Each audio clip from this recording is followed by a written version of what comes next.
Okay, in this video, I'm talking more about body paragraphs, of which we're going to cover next week, but just for the sake of your homeworks, but also just get ready to revise your essay as a whole, I'll talk more about how to write a body paragraph in the, I guess, more skeleton sense, where it's just more of an outline as to how to construct one, what to put into it, especially and particularly for a rhetorical analysis. So if you look at the top over here, I brought the thesis from the previous video, the previous essay over here because your body paragraphs basically try to prove this in the entirety of it. So my thesis, just to remind you again, was by speaking of what good journalism and bad journalism consists of, Luce juxtaposes the current state of journalists indirectly for them to self-reflect on their craft. And the biggest part really is just this part, and the second part I'll show in a second, but all my body paragraphs basically have to kind of show this constant reoccurrence of here's good journalism, here's bad journalism, and how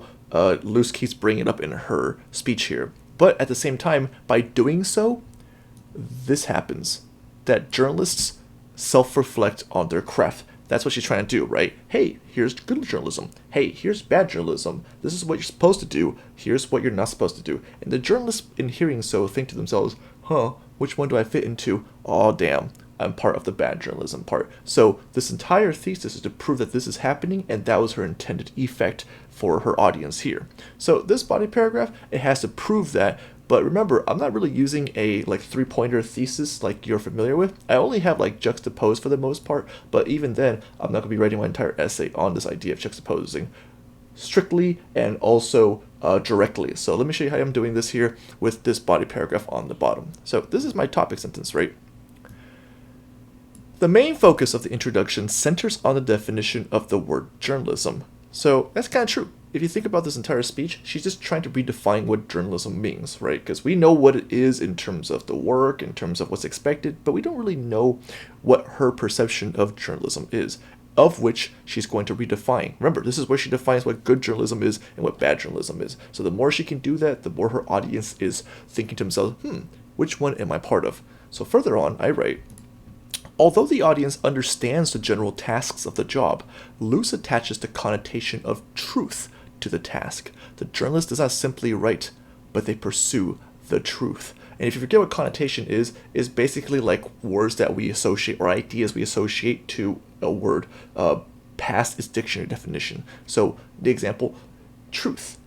Truth is basically just like telling the truth, what is real, right? But truth could also be our understanding of subjective truth or religious truth, your creeds or whatever. So she's putting that along with the word journalism. So this essay is not about journalism in terms of, hey, do your job, turn in your work by Tuesdays, make sure the press is done by night, make sure that you clean up. No, it's like past that. It's past just what journalism asks of you on a physical level, but more on the integrity level, right? That being truth. So she's playing with this word here. She's making us realize there's more to it than just what's asked of you in a contract or whatever. So in this search, Luce claims that the articulation of truth is, quote, delicate, hazardous, exacting, and inexact of tasks. Look how short my quote is here. I think a lot of problems we have oftentimes of as young writers is we overquote, meaning we try to pull like a big quote hoping it helps us like analyze and so forth, but we really don't use it well.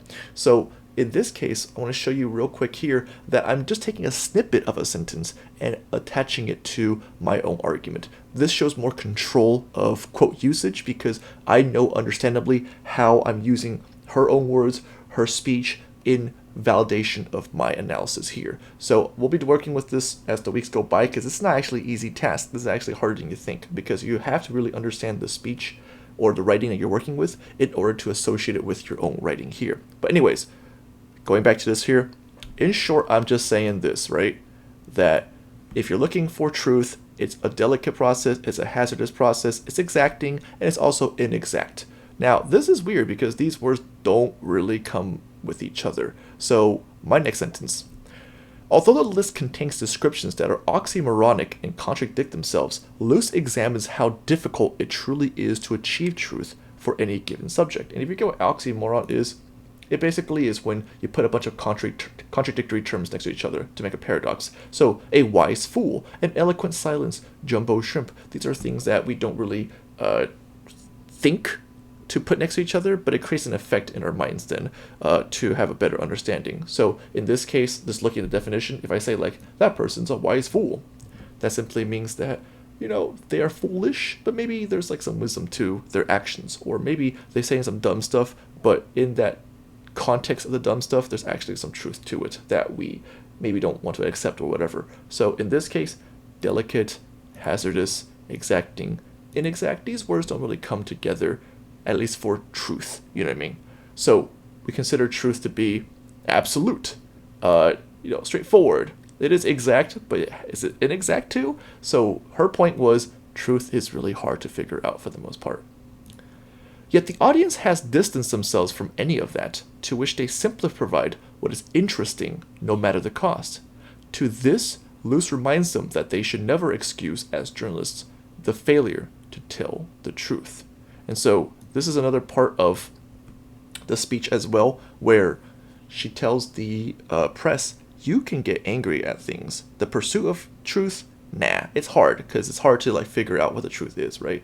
But you gotta be sure to be angry at this here, failure to tell the truth, because a lot of times the press don't care to do that in the first place. By spending a large portion of the introduction analyzing the ethos of journalists, the press now has to consider whether they have lived up to the same old creeds of their craft.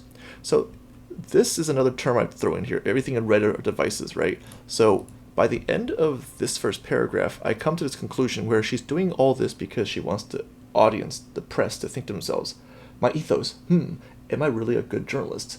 I don't really think so, because I know that it's hard to find the truth, but I'm not doing it at all. The journalists are never attacked directly, yet they are spoken to as if they are operating off of their integrity. The effect is that of guilt and shame when they realize they are not, which is kind of like what it said, right? Because when someone says, like, let's say you cheated on a test, and I walk up to you and I'm like, I don't know, let's make up a name. Let's say Jaren, hey, Jaren, good job studying for your test. But Jaren knows he's cheated, and it creates great shame and guilt in him by doing that.